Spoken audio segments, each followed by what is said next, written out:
অতি মহিমামণ্ডিত থান মাজুলীৰ পাহিয়াই থান। উল্লেখযোগ্য যে মহাপুৰুষ শ্ৰীমন্ত শংকৰদেৱৰ পৰৱৰ্তী সময়ত একশৰণ নাম ধৰ্মৰ প্ৰসাৰ কাৰ্যত মনোনিৱেশ কৰা শ্ৰী শ্ৰী বুধ গুৰুদেৱে ধৰ্ম প্ৰচাৰৰ বাবে মূল কেন্দ্ৰ হিচাপে বাছি লৈছিল। 1 নম্বৰ কঁঠালগাঁও এক ঐতিহ্যমণ্ডিত গাঁও। এইখন গাঁওখন যিটো মহাপুৰুষ শ্ৰীমন্ত শংকৰদেৱৰ পৰৱৰ্তী সময়ত তেখেতৰ মহাপুৰাণৰ প্ৰায় 200 বছৰ পিছত শ্ৰী শ্ৰী বুধগুৰুজনাই মাজুলীৰ কঁঠালগাঁৱত তেখেতৰ উপাসনাস্থলী স্থাপন কৰি তাতেই তেখেতে মহাপুৰুষ গুৰুজনাৰ সেই একে আদৰ্শেৰে নাম ধৰ্মৰ প্ৰচাৰ কৰিছিল। মাজুলীৰ এই কঁঠালগাঁৱৰ পৰাই প্ৰচাৰ কৰা নাম ধৰ্মৰ প্ৰচাৰৰ বাবে তেখেতে মাজুলীৰ কঁঠালগাঁৱতে বাস কৰিবলৈ লৈছিল তেখেতৰ পত্নীসহ। আৰু সময়ত তেখেতৰ সহধৰ্মিনী পাহিয়াই এই কঁঠালগাঁৱতে প্ৰয়াণ ঘটিছিল।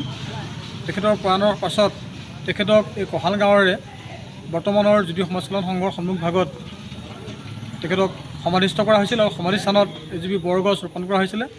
কালক্ৰমত এই বৰগছজোপি বিশাল বটবৃক্ষলৈ ৰূপান্তৰিত হ'ল আৰু সেই স্থানতেই বিভিন্নজনে সেই সময়ৰ পৰাই পাহিয়াক শ্ৰদ্ধা জনাই উপাসনা কৰি তৈল বন্তি মনৰ ভাৱ প্ৰকাশ কৰে। আৰু সেইদৰে যিসকলে মনৰ ভাৱ প্ৰকাশ কৰে, কিবা বিচাৰে, সকলোখিনি পাহিয়াই পৰিপূৰ্ণ কৰি আহিছে।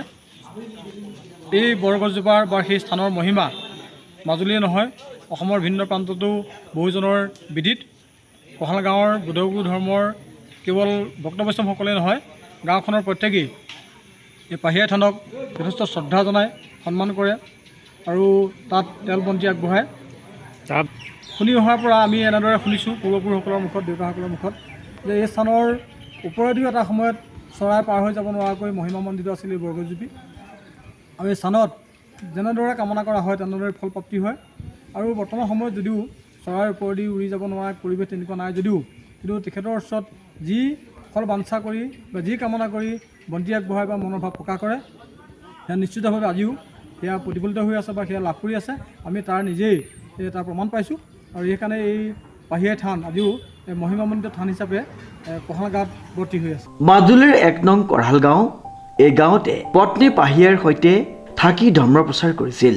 পৰৱৰ্তী সময়ত আইগৰাকীৰ মৃত্যু হোৱাত বৰ্তমানৰ কঁঠালগাঁও জ্যোতি সমাজ কল্যাণ সংঘৰ সন্মুখৰ অংশতেই সমাধি কৰিছিল। পৰৱৰ্তী সময়ত সেই সমাধি গজি উঠা বৰ গছপুলি বৃহৎ বটবৃক্ষলৈ পৰিণত হ'ল। আইগৰাকী সমাধিস্থলত সেই সময়ৰ পৰাই ভকতসকলে উপাসনা কৰি আহিছে। অতি মহিমামণ্ডিত থানখনিত এটা সময়ত ওপৰেদি চৰাই পৰ্যন্ত উৰি যাব নোৱাৰিছিল। আজিও মহিমা প্ৰকাশি থকা থানখনিত ভকতসকলে দৈনিক বন্তি প্ৰজ্বলন কৰি এক আধ্যাত্মিক পৰিৱেশ প্ৰদান কৰি আহিছে। মাজুলীৰ পৰা দেৱজিৎ বৰাৰ ৰিপৰ্ট, নিউজ নাও।